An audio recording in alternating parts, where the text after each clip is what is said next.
Glória a Deus. Pode se sentar. Bendito seja o Senhor. Uau. Ai. Glória a Jesus. O Senhor não é pego de surpresa. Ele tem todas as coisas debaixo do seu domínio, poder e autoridade. E tudo que Ele permite na nossa vida não é sem um propósito. Então nós estamos gratos ao Senhor por estarmos aqui, nesse momento maravilhoso que a gente acabou de desfrutar da presença dEle. Ele está na casa, Ele está em você. E nós queremos aprender dEle nessa noite. Amém? A palavra que o Senhor colocou no meu coração, eu falei assim: Senhor, é isso mesmo, Jesus? É isso mesmo? É isso mesmo. Eu vou falar da filha da insatisfação. O nome dela é inveja. E ela nos afasta dos propósitos de Deus para nós. Segundo o dicionário, inveja é o desejo de possuir algo que outra pessoa possui, ou de usufruir de uma situação semelhante à de outrem. Insatisfação ou ira diante das conquistas de outrem. Aí as pessoas falam assim: graças a Deus, isso não me pega. Então te pega agora o pecado da mentira. Porque, gente, os estudos dos psicólogos mostram que a inveja, ela é inerente à existência humana. Então, em algum momento da sua vida, você vai ser alvejado por esse sentimento. Em algumas pessoas, ela se torna uma doença crônica. Em outras pessoas, uma seta, que vem com o propósito de te distrair, te ferir, te desvirtuar do caminho do propósito. E a palavra de Deus diz que inveja é pecado. Inveja não é apenas um desvio de caráter, como algumas pessoas pensam. Apenas consequência de uma existência difícil, de uma história difícil. A inveja, ela é pecado. E o apóstolo Paulo, no capítulo 1 de Romanos, você pode abrir aí a sua Bíblia em Romanos capítulo 1, ele lista aqui alguns pecados, mas eu queria me deter com vocês no verso 27, não, no verso 27 não, no verso 28. Além do mais, visto que desprezaram o conhecimento de Deus, Ele os entregou a uma disposição mental reprovável para praticarem o que não deviam. Tornaram-se cheios de toda sorte de injustiça, maldade, ganância e depravação. Estão cheios de inveja, homicídio, rivalidades, engano e malícia. São bisbilhoteiros, caluniadores, inimigos de Deus, insolentes, arrogantes e presunçosos. Inventam maneiras de praticar o mal, desobedecem a seus pais, são insensatos, desleais, sem amor pela família, implacáveis. Embora conheçam o justo decreto de Deus, de que as pessoas que praticam tais coisas merecem a morte, não somente continuam a praticá-las, mas também aprovam aqueles que as praticam. E é sério aqui, porque então o apóstolo Paulo ele coloca a inveja no mesmo grupo da prostituição, da malícia, da avareza, da maldade, do homicídio, entre outros. Mas como a inveja é um pecado não aparente, nós toleramos a inveja. Ou nós não admitimos que é inveja. É um nome muito feio, é um nome muito pesado. Então a gente dá outro nome. Então a gente fala assim: olha lá, fulana já vai ministrar louvor de novo. Mas ela já ministrou louvor no domingo retrasado, no domingo passado, agora de novo. Aí a pessoa fala assim, você está com inveja? Não, não é questão de inveja, é justiça. Porque tem tanta gente que canta bonito na igreja, o que que tem? Por que tem que ser só ela? Será porque é filha do pastor? Sabe aquela pessoa que você começa a seguir no Instagram e de repente te dá assim um ranço? Ranço é outro nome para inveja.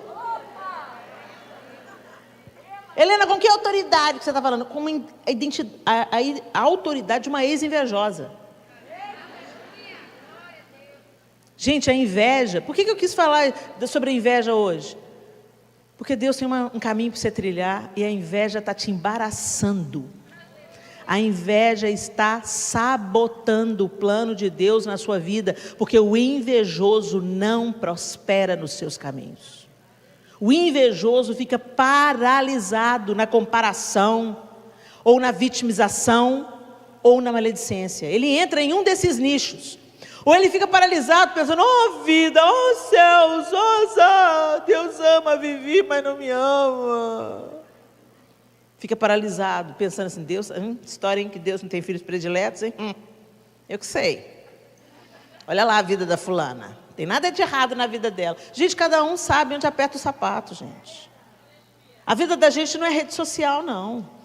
O que você vê na rede social é uma ínfima parte da nossa vida, e normalmente a gente estampa a parte bonita, a parte feia, a gente não põe lá não. A parte descabelada, com bafo, doente, com olheira, entendeu? Quando uma espinha grande brota na cara, a gente não põe isso lá não. A gente põe filtro. Mas a vida real não tem filtro, gente. A vida real tem dias dificílimos, tem dia que você fracassa, tem dia que problemas surreais vêm na sua vida, tem dia que você vive uma situação que você pensou, nunca imaginei estar passando por isso. Tem dia que o diabo vem e te afronta. Mas a gente tem que entender o seguinte, cada um de nós vai viver aquilo que a gente tem que viver, uma vez que temos dono.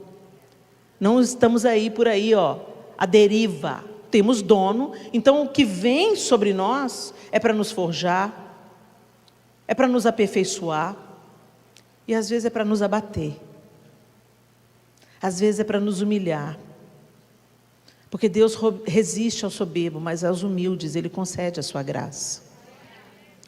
Então eu queria chamar a sua atenção sobre o que a palavra de Deus diz sobre inveja, esse pecado que a gente tolera.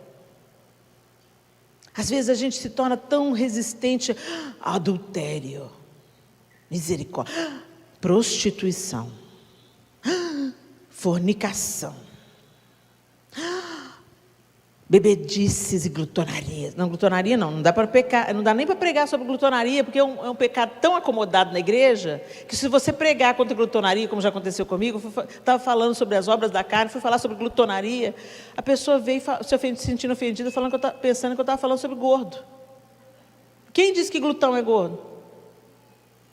Glutonaria é um pecado de não se saciar nunca, e de querer mais e mais e mais e mais e mais. Tem nada a ver com biotipo físico, não, gente. Tem pessoas que lutam com a obesidade por questões genéticas, por tantas outras questões. Tem nada a ver uma coisa com a outra.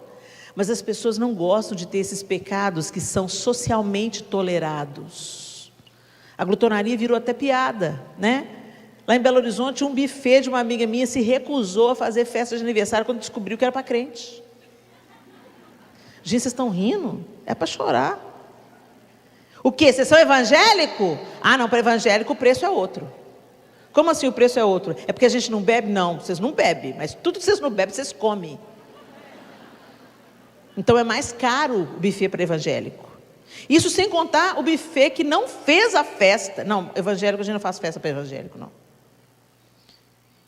Por quê? Porque come além da conta. Jesus. O que a gente está tentando? Que buraco que a gente está tentando tamponar com comida? O que é que a gente está tentando consertar que está errado dentro com comida? Por que a Bíblia fala o Deus deles é o ventre?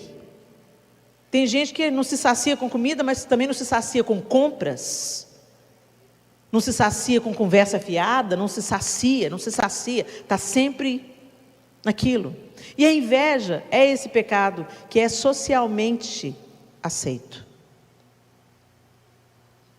O invejoso se torna prisioneiro da frustração, da infelicidade, e fica impedido de florescer e de frutificar. O invejoso se torna atrofiado, fica reduzido às comparações e competições, e na maioria das vezes cai em outros pecados como maledicências, mentira, soberba e hipocrisia. Eu não chamaria a inveja de pecadinho, né, gente? Porque ela nunca vem sozinha. Ela vem acompanhada. Esse pecado vem acompanhado. E a Bíblia diz que o salário do pecado é a morte. Às vezes você está vivenciando algumas coisas na sua família, na sua vida, e você é alvejado por esse sentimento. Quem nunca? Você olha para uma pessoa e você vê os sonhos que você tem se realizando na vida dela. E isso te dá raiva, te dá irritação, e te dá um sentimento de que sim, Deus tem filhos prediletos, porque eu estou pedindo para o Senhor isso, e para mim não vem, mas agora vem para a minha melhor amiga, para a pessoa que está mais próxima de mim. E aí o coração fica peludo. E aí você começa a pôr um sorriso falso. Diz: que bom, amiga. Quero que você morra. Gente, a gente está rindo aqui. Mas o pecado que tirava Jesus do estado natural dele era hipocrisia. Jesus, doçura, doçura, doçura, senta com um corrupto, doce. Recebe a adoração da mulher adúltera, doce. Vai lá libertar Maria Madalena das legiões de demônio, doce. Vai libertar o gadareno, doce, gentil, amoroso. Atraía a ele as multidões. Mas na hora que você via Jesus irritado, era com a hipocrisia. Você fala uma coisa, mas por dentro é outra. Você pensa uma coisa, mas na hora de verbalizar, tá linda, emagreceu, né? Linda tá você merece, querida. Chega em casa,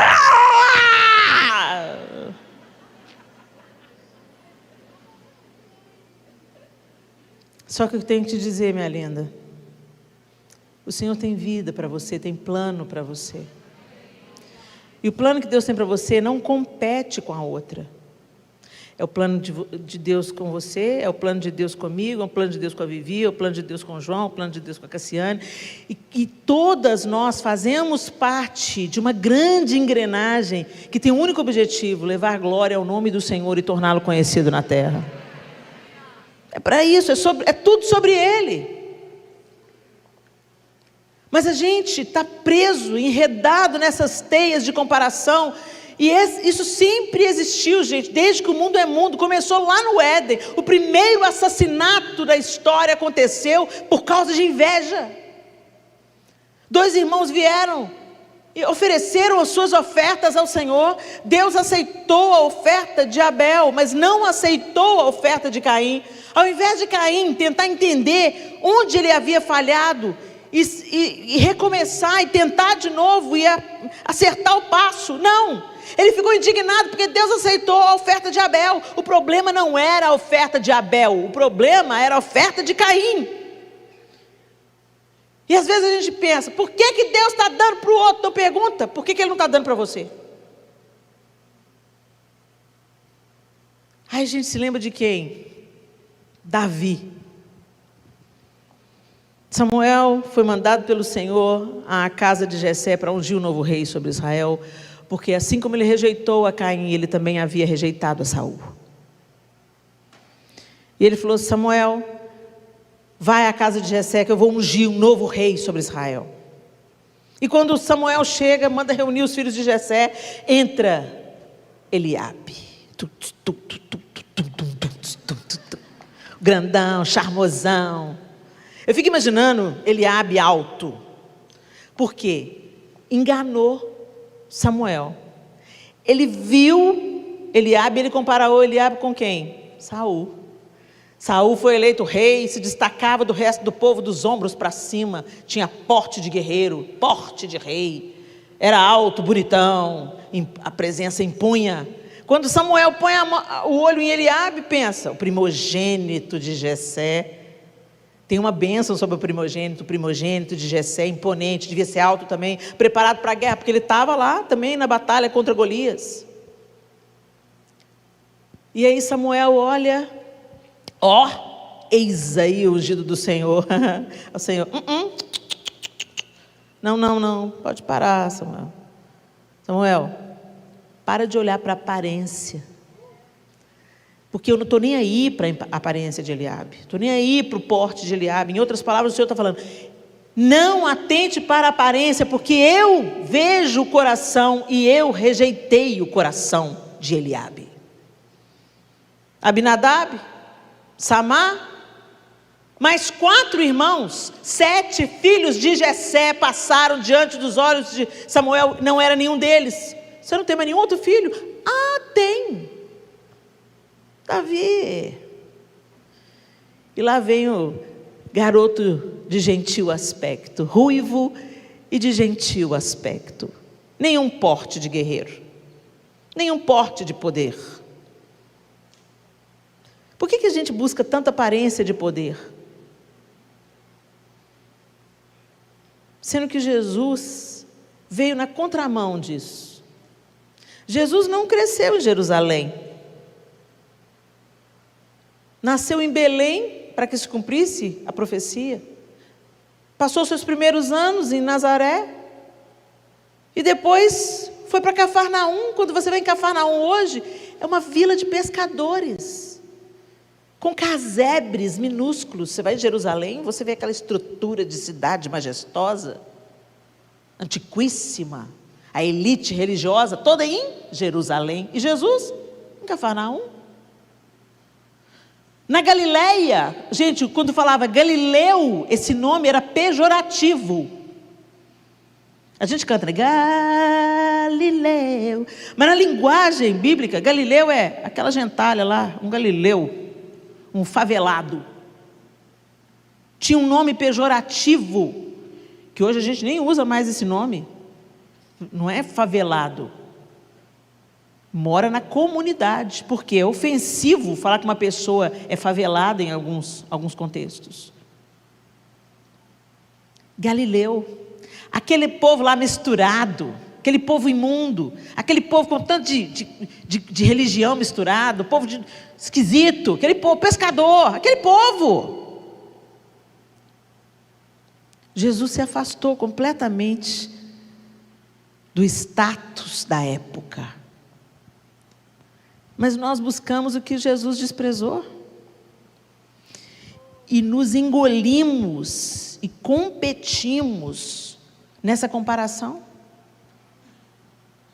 E a falta mais grave, deixamos de florescer onde a gente tem que florescer. Porque a gente, por inveja, está tentando ser a outra pessoa. Está tentando viver a vida da outra pessoa. Quando eu entrei no diante do trono, eu estava totalmente quebrada. Eu ainda não tinha 30 anos de idade, mas carregava uma bagagem de abuso, de comparação. Eu ouvi dos meus irmãos, né? Você não é irmã legítima, Leninha? Mamãe te achou na lata do lixo. Olha, você tem olho castanho. Olha aí o Xan, a gente tem olhos claros. Olha o seu cabelo, é assim meio, mais ou menos. O cabelo deles era pretinho, lisinho. E minha mãe ficava rindo. Ela achava engraçado, coisa de menino. E por um tempo isso me fez acreditar que eu não era filha. Então, eu sempre me sentia aquém. Quando meu pai ia apresentar a família para os amigos, esse é meu primogênito, Wagner, esse é o Alexandre, e essa aqui é a Leninha, minha caçulinha. Aí os amigos olhavam, ah, que pena, justamente a menina não tem os olhos claros. Não fala isso. E esse senso de desvalor fez o quê? Eu achar tudo do outro melhor. O diabo primeiro fere a sua identidade. E te faz acreditar que quem você é não é bom o suficiente. Que aquilo que Deus te entregou é injusto, porque Ele deu mais para o outro. Que a sua vida é bem medíocre, bem mais ou menos. Para que você vai sonhar? Para que você vai empreender? Para que você vai avançar? Deus escolheu os queridinhos dEle, os preferidos dEle. Fica aí nessa sua vidinha. Quando acontece a questão de Deus aceitar o sacrifício de Abel e não aceitar o de Caim, Deus pergunta para Caim: por que se descaiu o seu semblante, Caim? Era a oportunidade do diálogo, era a oportunidade da confissão. Senhor, meu semblante caiu porque eu fiquei com inveja. O que o senhor aceitou de Abel, não aceitou? O que tem de errado na minha oferta? Talvez ele tivesse ouvido. Sabe por que eu não aceitei a sua oferta, Caim? Porque você me trouxe do que te sobrou. Abel me trouxe das primícias. Quem sou eu no seu coração, Caim? Será que eu sou realmente o seu Deus? Não traga uma oferta por constrangimento, traga uma oferta por amor, traga uma oferta por alegria. O seu coração está turvado, você me deu. Eu não preciso, eu sou dono de todas as coisas, Caim. Que motivação é? Talvez fosse a oportunidade da ficha de Caim cair. E dele falar: puxa, eu andei errado, eu pisei na bola. Talvez ouvisse de Deus, né? Quero te abraçar, quero te beijar. Contextualizando, pregando o evangelho. Não foi eu que inventei isso não, viu, gente? Isso é um cara do metrô de São Paulo, que contando a história do filho pródigo, ele pega e usa o trecho dessa música, nesses dois contextos, né? Genial. Contextualização, para ficar mais fácil da mensagem chegar lá. Né? Conta a história do filho pródigo como se fosse dois filhos aleatórios, né? Vou contar para vocês a história de dois filhos e tal. E no final ele fala assim: Deus ama a sua vida, Deus tem um propósito para você, estou indo. E aí o Espírito Santo faz o resto. O fato é que Deus, ainda além de fazer a pergunta, Ele fala assim: olha, que o pecado jaz à sua porta e cabe a você dominá-lo. Dominou, gente? Não. E o que começou como inveja, terminou como assassinato. E é um desfecho de tragédias. E é isso que a inveja faz na nossa vida. Normalmente, a inveja, ela é precedida desse sentimento de ranço. Não tem um motivo de você não gostar daquela pessoa, mas você não gosta. Meu santo não vai com o santo dela. Deixa eu te dizer, o seu santo tem que ir com o santo dela, porque essas duas são filhas de Deus, e o Espírito Santo é que habita em nós. Mas a gente coloca: não vai, não tem afinidade. Você pode não ter, você não precisa de ter afinidade com todo mundo, não. Às vezes tem pessoas que você escuta e não encaixa. Você se identifica mais com outra, e essa que é a lindeza do reino de Deus. A sua pluralidade. Umas pessoas são cotovelos, outras são joelhos. As duas têm funções no corpo magníficas. Cada um no seu quadrado, cumprindo o seu chamado. Tem um grupo que vai ser alcançado pelo tipo de palavra, pela unção que está sobre a vida da Viviane. Tem um grupo de pessoas que vai ser alcançado pela unção de Deus que está na minha vida, na vida da Cassiane e na sua vida. Não é sobre números, não é sobre seguidores no Instagram, não é sobre quantas visualizações tem o seu vídeo. Gente, isso é uma nuvem de fumaça. Eu fico pensando em quem pregou para o Billy Graham. Quem levou o Billy Graham a ter um encontro definitivo com Jesus? Essa pessoa é coparticipante de milhões e de milhares. E não é para o Billy Graham as pessoas que ele ganhou, é para Jesus. Gente, nada no reino é nosso, é para a glória de Deus. Nós não somos donos de pessoas, o Senhor é. Os pastores dessa igreja, eles não são donos do rebanho, eles são cuidadores do rebanho que é do Senhor. Mas a gente entra em umas disputas loucas, e quando a gente vê, a gente está contra Deus, a gente está se opondo a Deus. E a gente vê Caim levando o seu pecado a cabo. A gente vê Eliabe no campo de batalha. Davi veio para levar notícias dos irmãos para o pai, e encontra um irmão cheio de ódio, cheio de animosidade. Aqui vieste, aqui, o que você veio fazer aqui, Davi? E com quem você deixou suas poucas ovelhas no deserto?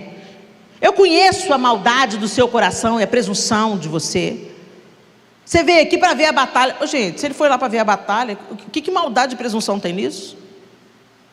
Davi olha para Eliabe, o que fiz eu agora? Aí dá para você entender que desde que houve aquela unção, Eliabe não olhava mais Davi do jeito que ele olhava antes. Depois, Davi estava sendo treinado, gente, porque depois de enfrentar a inveja do seu irmão e vencer Golias, ele foi lá, venceu Golias, e as mulheres gritaram: Saul venceu milhares, Davi seus 10 milhares. Olha o número aí de novo.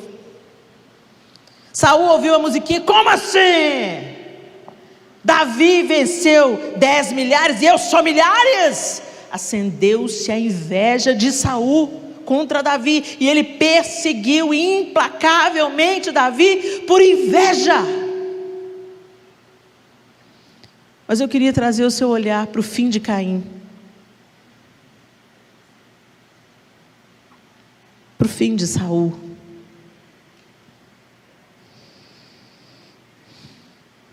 para o fim de Raquel. Raquel, Helena, lá em Gênesis 31, o texto diz que Raquel tinha inveja de Lia, sua irmã, porque ela tinha filhos, e Raquel era estéril.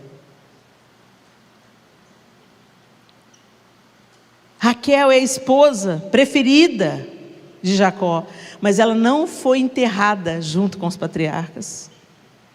Raquel ficou pelo caminho. Raquel ficou pelo caminho. Ela tinha o amor do marido, mas ela não colocou os olhos no amor de Jacó. Ela colocou os olhos nos filhos da irmã, a rejeitada. Deus é tão lindo, que ao ver que Lia era rejeitada, trouxe do ventre dela a tribo de Judá. Vocês já pararam para pensar isso, gente?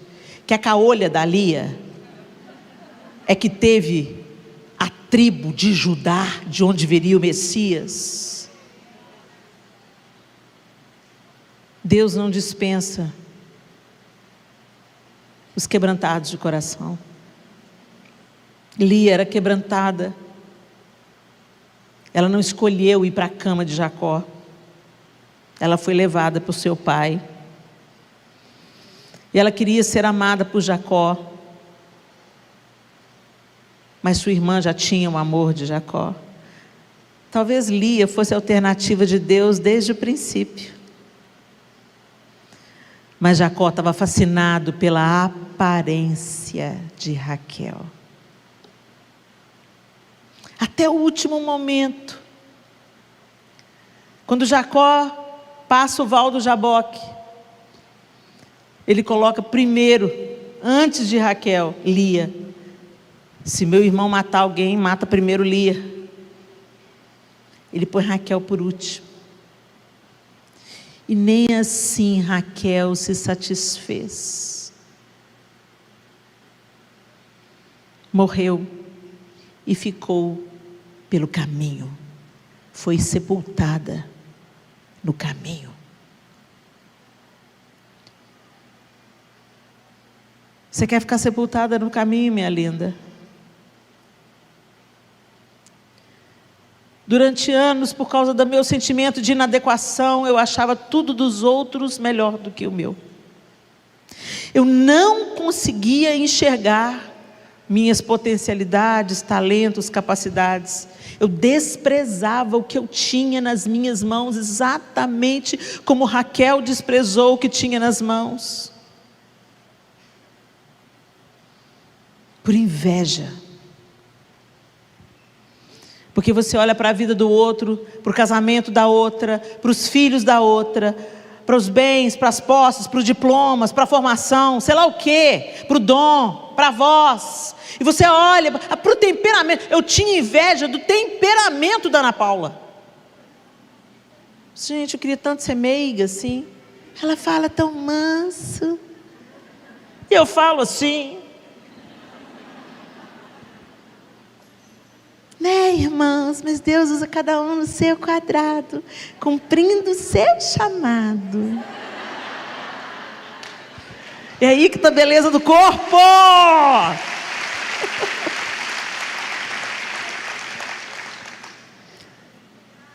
Eu quero perguntar para você nessa noite, será que você está como Raquel?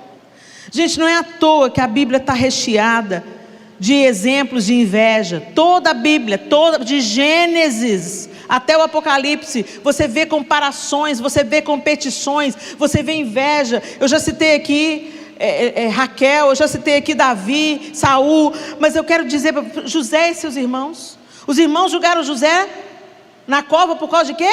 Por causa de inveja. Saul e Davi, Saul perseguiu Davi por anos por inveja. E o que a Bíblia diz para a gente? Lá em Provérbios 14:30, o texto diz assim: o coração em paz dá vida ao corpo, mas a inveja apodrece os ossos. Tem gente que adoece de inveja.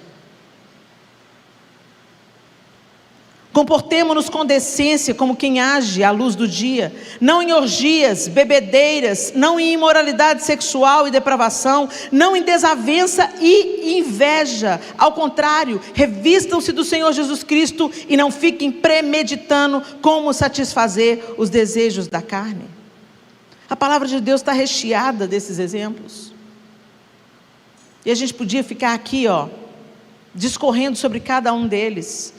Pedro, Jesus está ali na praia chamando Pedro de novo, cobrindo Pedro de autoridade. Pedro, tu me amas? Pedro, tu me amas? Pedro, tu me amas?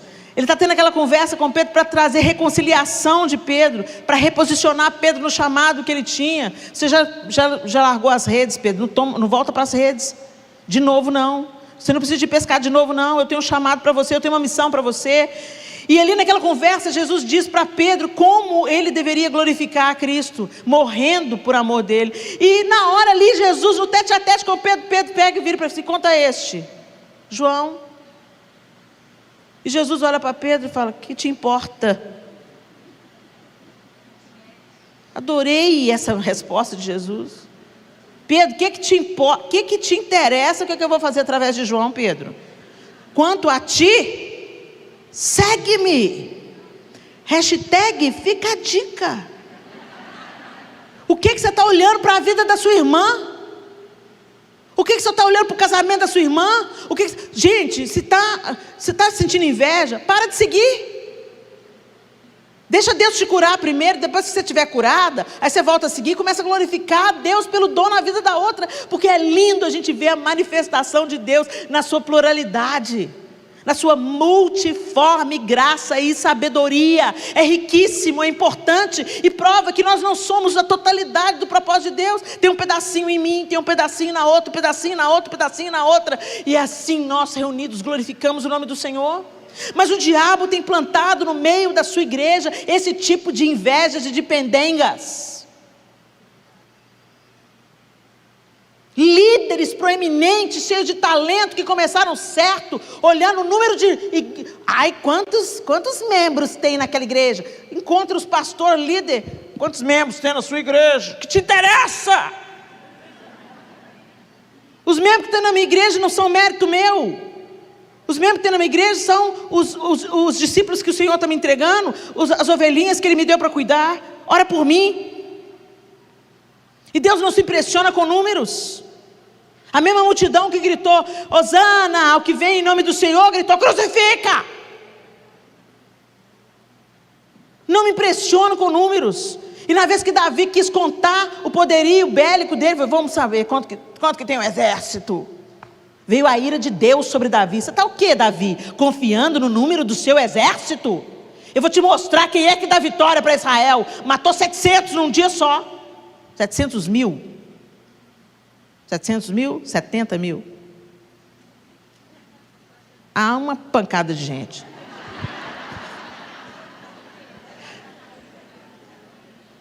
Com Deus não se brinca, gente. De Deus não se zomba. Os conselheiros de Davi falaram assim: Davi, mexe com isso não. Para que você quer saber o seu poderio bélico? Para que você quer saber quantos soldados você tem? Porque as vitórias de Israel vinham do Senhor, eram vitórias sobrenaturais. E Davi começou a se envaidecer do seu poderio bélico e começou a contar. Você está contando os seus seguidores no Instagram e comparando com a da sua irmã? Ela nem tem conteúdo. Inveja. Minha linda, se você continuar nesse padrão de comportamento, você não vai crescer, você vai definhar, vai receber uma marca como Caim recebeu, vai perambular pela vida, vai ser enterrado à margem da estrada, não vai romper naquilo que Deus tem para você romper. Eu só consegui avançar quando eu falei: Senhor, eu não aguento mais ser invejosa, me cura. Eu não aguento mais, Senhor, sentir inveja. Eu não quero sentir, mas eu sinto. E o Senhor falou comigo: não adianta eu querer cortar os frutos, Helena. A inveja é o fruto. Vamos na raiz. Nessa rejeição que você sente. No abuso que ficou no passado. Você pensou que eu não te protegia, Helena? Eu te protegi, eu tenho te sustentado, eu tenho um plano na sua vida. E eu vou pegar tudo que o diabo fez na sua vida e eu vou converter para o bem, mas você tem que confiar em mim. E o Senhor começou a me curar, me curar, me curar, e eu comecei a andar com Ele. O problema da gente é que a gente muda de religião, vem para a igreja, mas não anda com Deus. Você anda com os irmãos da igreja, você anda com o pastor, você anda com a turminha, mas você não anda com Deus. E é andando com Ele, nos relacionando com Ele, é que nós somos curados. É que nós somos confrontados. É que Ele tira a máscara do nosso pecado e fala assim: não é justiça não, não é ranço não, é inveja. E inveja é pecado, filha. E pecado precisa ser confessado e abandonado. Eu me lembro que eu cheguei para Ana Paula. Não estou falando para você fazer isso em casa não, tá? Isso era uma coisa comigo. E eu confessei: Ana, eu criticava, a gente cantava no mesmo grupo, antes de ter o Diante do Trono, a gente cantava no El Chamar. E eu criticava, porque todos os solos eram para Ana. E eu falava: sei lá, a filha do pastor, né? Isso não é justo. Eu sei do que eu estou falando, gente. E aí Deus levou para Ana Paula para estudar nos Estados Unidos. Ela passou um ano na Christ for the Nation. E aí a gente precisava de alguém cantar para substituir a Ana Paula nos solos. E quando a outra pessoa começava a cantar, cantava lindamente também. Mas não era a mesma coisa. E eu comecei a sentir saudade da Ana. E pensar: a Ana faz falta. Tem uma graça de Deus sobre a Ana. Tem uma unção de Deus que é dela. Não é sobre talento, não é sobre voz. É unção. É graça, é favor de Deus. E quando ela voltou, eu estava com muita saudade. E eu fui confessar o meu pecado. E eu cheguei para ela e falei: Deus já estava começando a trabalhar em mim, me virar do avesso. E eu falei assim: Ana, eu quero te dizer que nós sentimos muito a sua falta. E que eu reconheço que tem uma unção de Deus sobre você. E eu quero te confessar que eu tinha inveja de você. Ela me olhou assustada. Eu disse: eu quero te pedir perdão. Eu preciso confessar isso para eu ficar livre disso. Eu não quero mais continuar tendo inveja, nem de você, nem de ninguém. Ela me abraçou. Está tudo bem, Helena. Eu não sei como é que você sente inveja de mim. Você é tão talentosa, você é tão cheia de habilidades, Helena. Me encorajou, como sempre ela faz até hoje.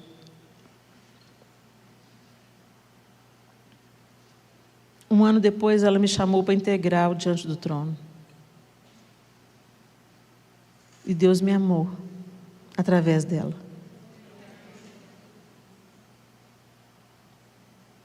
Deus me amou falando: você não precisa continuar do jeito que você está. Entra na comunhão comigo. E ali começou uma grande obra de transformação na minha vida.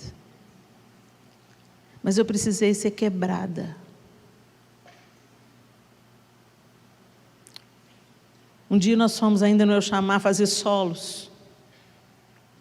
Ia ter um intercâmbio entre o El Chamar, que era o grupo que antecedeu o Diante do Trono, que tinha coro e orquestra, e uma orquestra da Assembleia de Deus do Belém.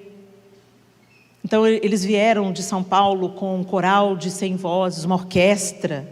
Então eles cantavam uma música no louvor e o El Chamar cantava outro. Eles cantavam uma música e o El Chamar cantava outra. E o Robinho virou para mim e falou assim: Helena, você vai cantar a sua música hoje. Eu tinha um solo. No domingo você vai cantar. Aí eu fiquei toda lá. Chegou a minha vez, chegou a minha hora. Aí no sábado, mãe, eu acordei sem voz.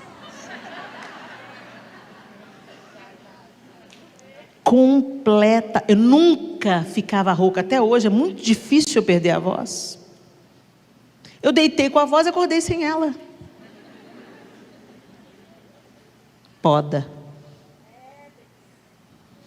Doeu. Eu cheguei no sábado para ensaiar. Que voz que é essa, Helena? Não sei. Ai, meu Deus do céu. O que você arrumou? Você gritou? Não. Bebeu gelado? Não. Canta aí, vamos ver o trecho. Deu a introdução no piano. Algo que é de... Para de parar. Se você amanhecer assim amanhã, dá para você cantar. E eu borrifando tudo na garganta, gargarejando. Chegou no domingo, estava pior do que no sábado. Eu não só não cantei, eu dublei. O El Chamar fazer coreografia também. E as lágrimas correndo. O olheiro espremendo. Aí eu lembrei de uma oração. Na minha tolice. Eu queria cantar na igreja, mas eu também queria ser cantora popular. Conhece alguém assim? Eu quero cantar no boteco durante a semana e no fim de semana eu quero cantar na igreja. Não tem nada a ver. Você sabe onde que vai ter essa frase, não é? Piscando em neon, né? Não tem nada a ver. Bem-vindo ao inferno. Não tem nada a ver. Bem-vindo ao inferno.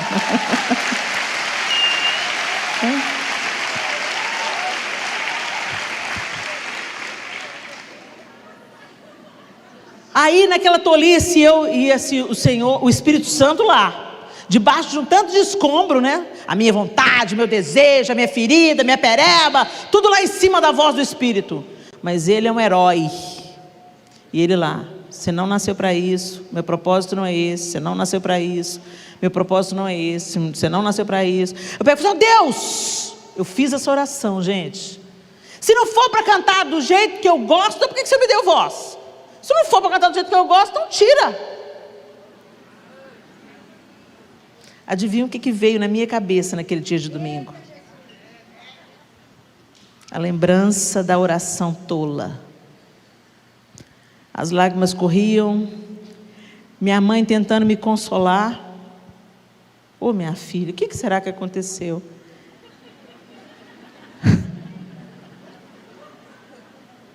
Eu falei: Deus está me tratando, mãe. Você está rindo porque não foi com você, né? Quando chegar a sua vez é que eu vou ficar. E doeu tanto, mas me libertou. E depois que Deus tirou as minhas perebas, curou a minha vida, eu falei: pronto, filha, agora vamos lá. Vamos lá para você viver o propósito que eu tenho para você viver. Você vai dar glória ao meu nome por o que eu faço na vida da Ana. Você vai dar glória ao meu nome por o que eu faço na vida de A, B, C, D e E. Elas vão te inspirar, elas vão somar, elas vão te ensinar. Mas você vai focar no que eu quero que você faça. E aí a gente se lembra da oração, da palavra de Jesus para Pedro. Que te importa como eu vou usar João? Que te importa que ele ainda esteja vivo quando eu vier? Quanto a ti, segue-me. Quando a gente está focado em seguir Jesus, você não tem tempo para ficar bisbilhotando o que Ele está fazendo na vida do outro. Não que você esteja ignorando a graça, a bondade de Deus na vida do outro, mas você está focado na sua missão, tentando cooperar, e não questionar, e não comparar. Talvez o diabo está mentindo para você através disso. Você não vai, você não faz. O que Deus te deu, o que Deus te deu?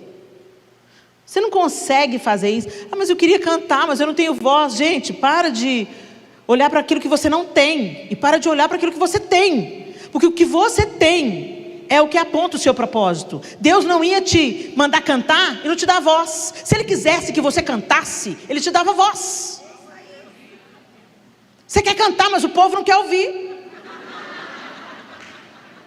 Você quer pregar, mas o povo dorme enquanto você está pregando. E não tem nada de errado nisso.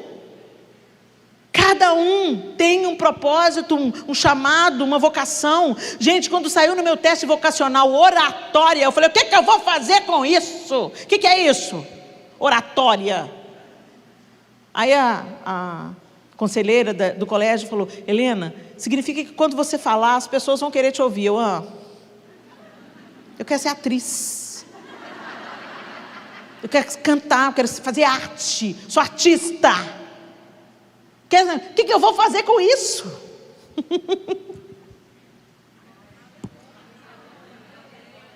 Já estava lá, já estava no meu pacote. Deus já tinha me dado. Mas eu estava tão focada no que ia me dar visibilidade, que eu estava perdendo a minha vocação de vista. E, gente, é no cumprimento do propósito que a gente encontra felicidade. Pode ser alguma coisa que só você vê. Tem aquele sentimento de: uau, eu estou no lugar certo, fazendo o que eu nasci para fazer. Você enfrenta adversidade, você enfrenta cansaço, você enfrenta oposição, mas isso não te derruba. Você continua firme, prosseguindo. Às vezes precisa dar umas paradas para descansar, toma fôlego, e prossegue.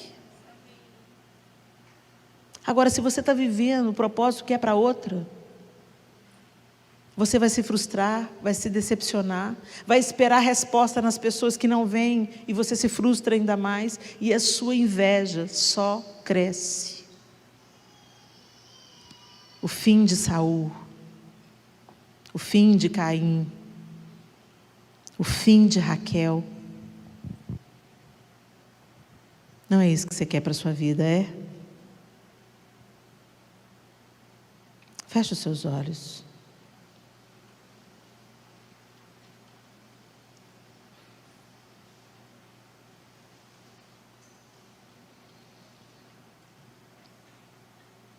Primeiro Deus me desfez.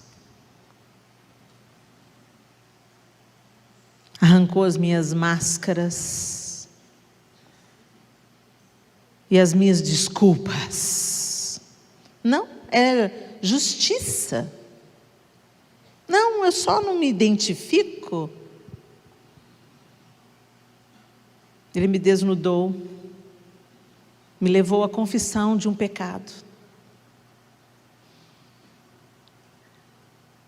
E eu falei: Senhor, é feio, é desprezível, Mas é inveja. O que eu sinto é inveja. Eu não gosto do sucesso dela. Eu não gosto das pessoas gostarem dela. Me incomoda quando os nossos líderes elogiam a ela. Mas eu não quero ser assim, Senhor, porque eu sei que isso é contra o Senhor. E isso está me embaçando, me embaraçando, apodrecendo os meus ossos.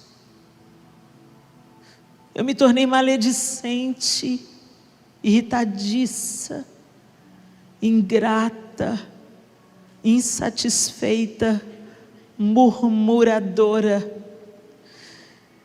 Eu vivo em comparações. O orgulho tomou meu coração. Entendeu, minha linda? Ela nunca anda sozinha. A inveja anda em bandos. E são esses pecados que vão entrando na sua vida. Ela abre a porta. E a maledicência, a insatisfação, a ingratidão, a hipocrisia entram atrás. E te paralisam. E sabotam o propósito de Deus na sua vida. E quantas pessoas saem da igreja por inveja? Não vou naquela igreja não, tem muita estrela lá.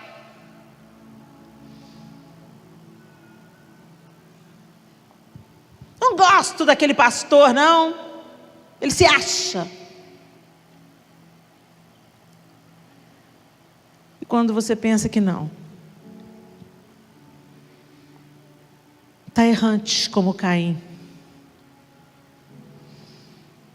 consultando médiuns como Saul,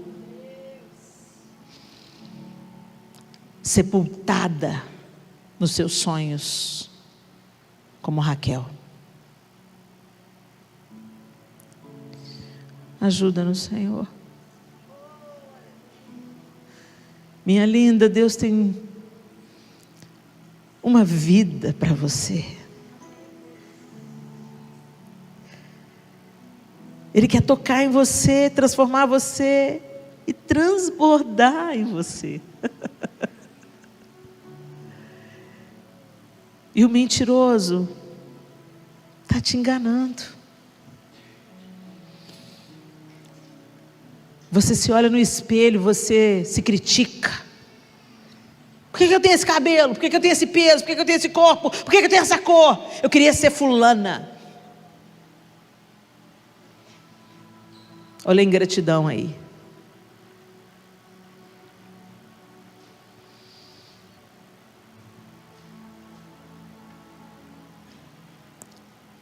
A inveja tem sabotado a unidade do corpo de Cristo.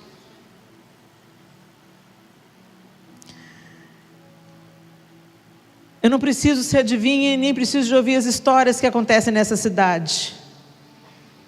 Porque por onde eu passo, no mundo todo, onde uma igreja avança, ao invés dela gerar alegria, ela gera disputa e inveja.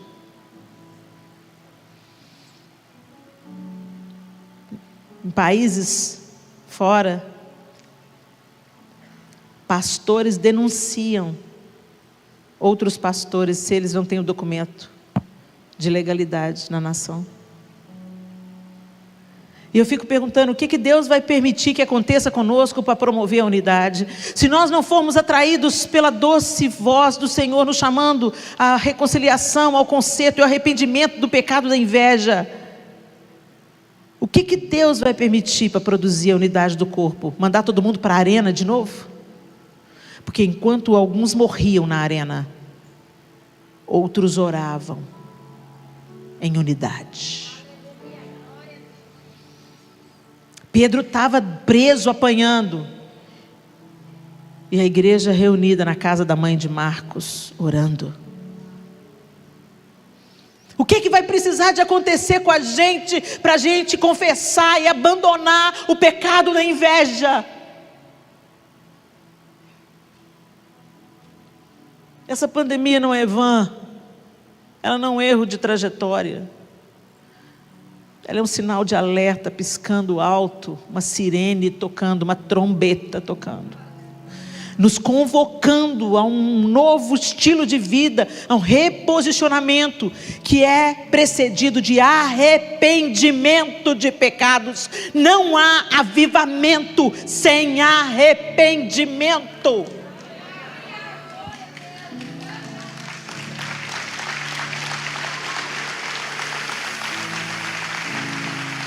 Oh, Senhor,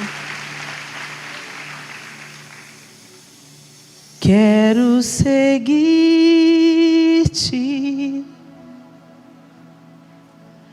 quero viver como tu, quero seguir-te,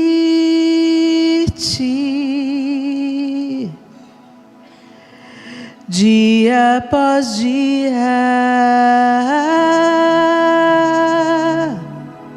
Quero seguir-te,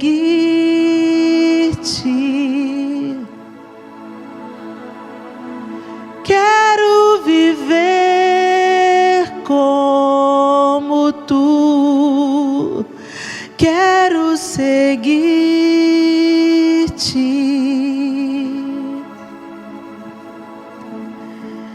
dia após dia.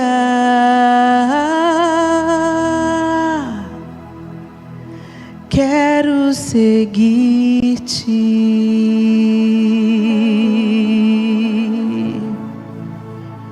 Que o meu coração seja quebrantado,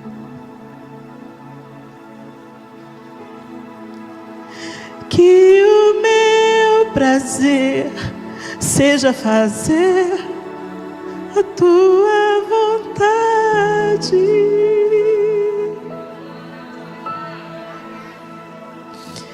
que o teu amor flua em minha vida,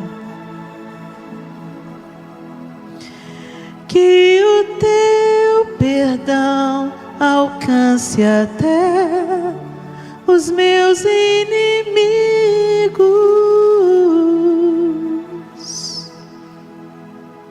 Quero seguir-te.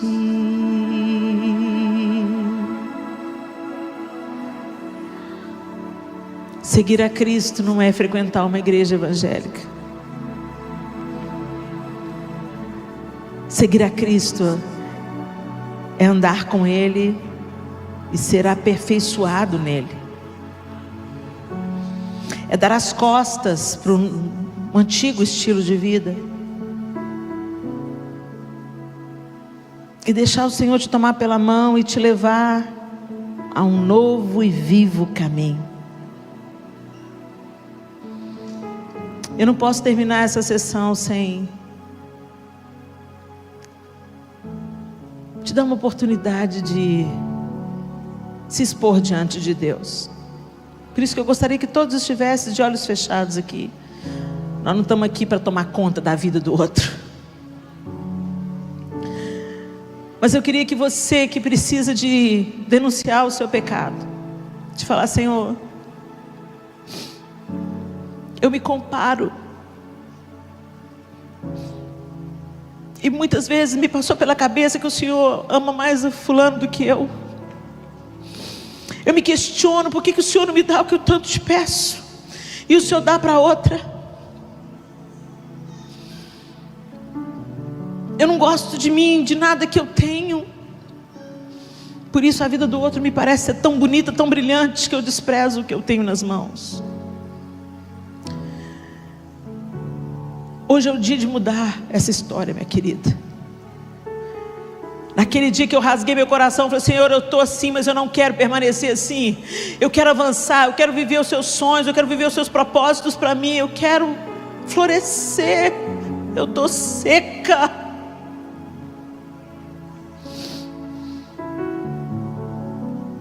Se você quer fazer a oração hoje, eu te ajudo. Eu já a fiz.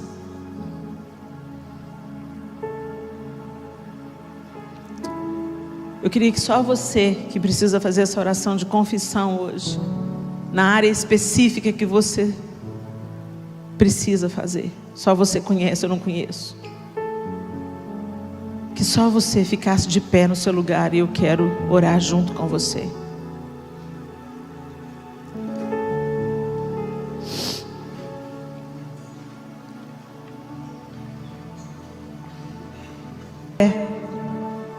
Tem o seu momento aí, verbaliza, fala com as suas palavras para o Senhor: Senhor, eu não poupei palavras não, eu falei com Ele com toda a minha honestidade. Senhor, do Senhor eu não posso esconder coisa nenhuma, mesmo que eu tente, eu não consigo. Então, papo reto, Senhor, eu sou invejosa, eu não quero mais ser. Eu sinto insatisfação, eu sinto tristeza pela bênção da minha amiga, pelo dom da minha amiga, pela família da minha amiga, mas eu não quero sentir. Então eu denuncio diante do Senhor o meu pecado, eu rasgo o meu coração, e eu quero dizer para o Senhor, porque a tua palavra diz que aquele que confessar diante do Senhor, que aquele que confessar os seus pecados, Ele é fiel e justo para nos perdoar os pecados e nos purificar de toda injustiça. Então eu estou denunciando o meu pecado aqui, Senhor. Eu sou invejosa, mas eu não quero continuar a ser invejosa. Eu comparo a minha vida com as dos outros, mas eu não quero mais comparar. Eu murmuro como se eu estivesse no seu lugar, eu faria melhor, mas eu não quero mais murmurar. Eu quero receber o dom do Senhor, eu quero cumprir o meu propósito nessa terra. Eu quero vivenciar a tua vontade plenamente. Por isso eu me arrependo e eu te peço perdão em nome de Jesus. Fale aí com as suas palavras diante do Senhor. Ó Deus, eu oro por as minhas irmãs que estão de pé diante do Senhor.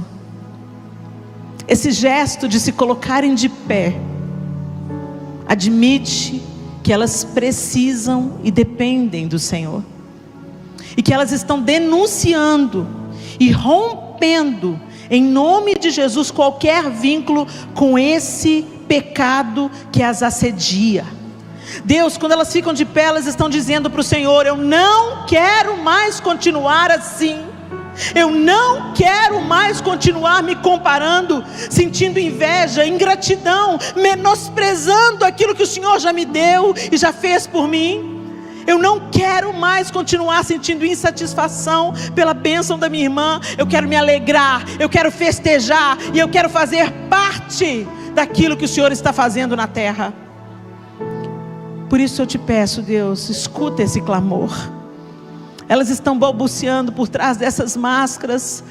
Algumas estão chorando diante do Senhor. E eu te peço, recolhe essas lágrimas, escuta essas orações. E coloca a separação. Hoje coloca a separação entre essas mulheres e as trevas. Nós não toleramos pecados encobertos. Nós não toleramos pecados socialmente aceitos. Nós somos filhas do Senhor e queremos viver como filhas do Senhor a plenitude de tudo que o Senhor tem para nós. Eu abençoo as minhas irmãs em nome de Jesus.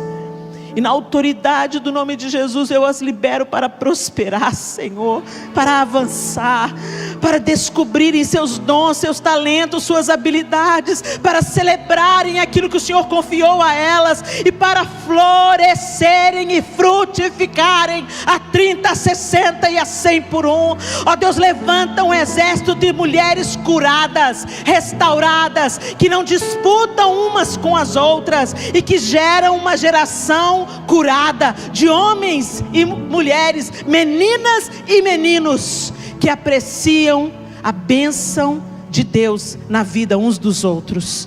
Libera essas mulheres, Pai, para que elas avancem, que o sangue de Jesus Cristo, seu Filho, seja aspergido sobre todas nós nessa noite, nos purificando desse pecado que é a inveja.